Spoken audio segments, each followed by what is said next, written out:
Some things are easier to chase down than others, so I thought I'd show you one of our more challenging projects today. Welcome to Mercie J Auto Care, where compassion and craftsmanship come together.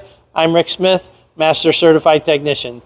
Now, this particular vehicle owner has it's a 2019 GMC Sierra, and we have water intrusion. So when it rains or he goes through the car wash, water enters the cab, soaked all the carpeting, and so quite a bit of disassembly to get down to find out. And we have actually multiple places where this is leaking from.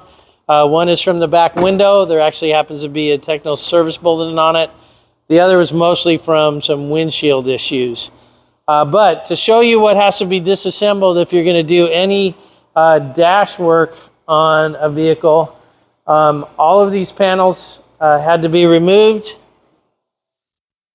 And if you look over here on the toolbox, you can see the miscellaneous bolts that have been removed. And so that's why it gets a little expensive, because we have to take our time, because we want to make sure that every bolt gets back to where it's supposed to be and the car gets assembled properly. And there's also a lot of electrical connectors. So I hope this has been fascinating to you, and until next time, safe travels and blessings to you.